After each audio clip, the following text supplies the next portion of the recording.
Welcome to The Explainer. So, stepping into the fitness world for the first time is, well, it's incredibly exciting, right? But man, it can also be incredibly frustrating. Have you ever felt like fitness is a video game where you accidentally selected the absolute hardest difficulty right out of the gate? Yeah, we've all been there. Today, we're going to look at the data and the mechanics behind why so many beginners fail, and how treating your fitness journey like a structured video game is literally the ultimate masterclass in finally getting the aesthetic and athletic results you actually want. Let's get right into it.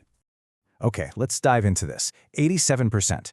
According to the data, over 87% of people who train barely get any results. Like, you train hard, you try to eat clean, but your physique kind of still looks like you just signed up yesterday. So why is this happening? You know, it's not genetics, and it's definitely not a lack of some secret supplement stack. It's actually because the vast majority of people are missing a structured plan, and they're just jumping straight into the deep end without learning how to swim first. Which brings us to a really critical question. Did you skip the tutorial? I mean, think about it. When you fire up a new game, you don't instantly teleport to the final boss, right? Of course not. You start in the tutorial level to learn the controls. But in fitness, beginners are constantly bypassing the basics. They'll see someone doing these crazy advanced moves online and try to replicate it on day one. And honestly, that just leads to massive frustration and totally burned out motivation. So when starting out, people usually choose between two main paths. First up, there's calisthenics. And look, it's often romanticized as this raw, primal training, right? Like your body is the gym, gravity is your opponent, and it feels incredibly pure. But as we're going to see, it is absolute hard mode for a beginner. Now contrast that with the gym. With all its cables, machines, and dumbbells, the gym actually represents tutorial mode. It's literally a scalable beginner heaven where you can control every single variable.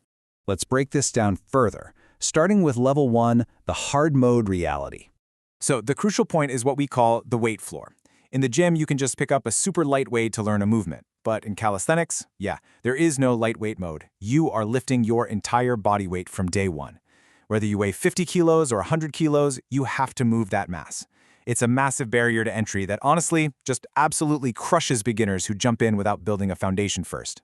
And this creates a straight-up nightmare scenario for anyone starting out overweight. Think about it. Every extra pound of, let's call it, emergency winter fuel acts as added resistance you just aren't yet strong enough to move. That extra body fat isn't just weight you want to lose. It's literally an impenetrable, heavy barrier to even completing your very first repetition. It makes an already tough journey feel virtually impossible. Which leads us straight into what the source material calls the pull-up wall. Imagine just staring up at a rusty park bar. The reality is, most beginners can barely knock out 5 clean push-ups, and they absolutely cannot perform a single pull-up. So what happens? You end up stuck on rep 0 for weeks or maybe even months. And let's be real here, grinding away every single day just to achieve one single rep, that kills your motivation faster than a bad pre-workout. It's incredibly demoralizing. So, if calisthenics is hard mode, let's shift the narrative and look at level 2, the tutorial mode. This right here is why the gym is actually beginner heaven. The secret is scalable resistance. You can literally start with 2-kilogram dumbbells or just pick the absolute tiniest plate on a cable machine. It perfectly scales to match your exact current strength level, and it doesn't matter how much you weigh or how little experience you have, it's totally customized to you. But, you know, it's not just the weight, it's the movement itself. Gym machines provide guided motion. They literally guide you through the motion, locking in your form and making it almost impossible to mess up, even if you try. Because you can actually complete full sets and reps right away, you safely stack wins from the very first session. And those early, frequent wins, they make your motivation absolutely skyrocket. Let's move on to level 3, math versus skill grinds. Because the way you track success in these two paths is completely different. In the gym, progression is basically simple math through what's called smart overload. You just add 5 pounds to the bar, or you squeeze out 1 extra rep. The timeline is immediate. You literally see the numbers in your logbook change weekly. But in calisthenics, well, you can't exactly just slap plates on your back to get stronger. It's a complex skill grind. You have to level up to entirely new, harder variations, like moving from a standard push-up to an archer push-up. And that single step, that can take months of discipline, which feels frustratingly slow when you're really chasing fast aesthetic changes. But progression isn't the only hurdle we need to talk about. Let's look at level 4, safety and the ego trap. Because calisthenics is so demanding, it actually tempts a lot of beginners to use, well, trash form, just to check a box and feel like they accomplished something. Take the T push-up flare, for example. When you're struggling to push up your full body weight, your natural instinct is going to be to flare your elbows out to 90 degrees, forming a T shape. Guys, biomechanically, this is a total nightmare. It puts your shoulder joint in a highly vulnerable position, and honestly, it's basically a one-way ticket to shoulder surgery. And the ego trap certainly doesn't stop at push-ups. Consider the sagging plank. I mean, everyone wants to brag about holding a 3-minute plank, right? But chasing a stopwatch often leads to sagging hips. And when your hips sag, your abs just completely clock out, leaving your lower back to take all the strain. Letting your ego chase a timer like that completely turns a fantastic core builder into a lower back destroyer. That is exactly why the gym acts as such a crucial safety net here. The beauty of the gym is that if a weight is too heavy and your form starts to break down, you simply lower the pin on the machine.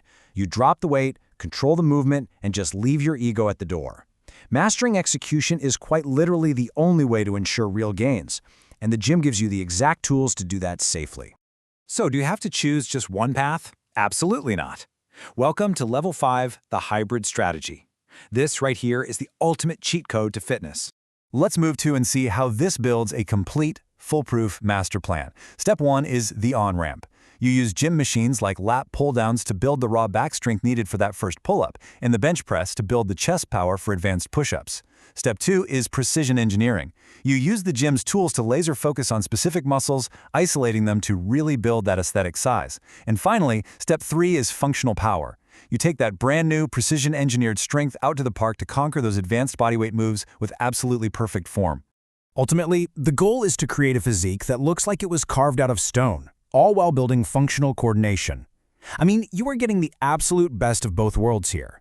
The precision isolation of the gym gives you the size and aesthetics, while the calisthenics gives you that athletic, full-body coordination and control. It's an unbeatable combo. So the ultimate takeaway is this: build in the gym, perform in the park. By mastering the tutorial mode first, you completely unlock the strength and safety required to dominate hard mode later on. So the only question left for your own fitness journey is, which mode will you choose to start with today?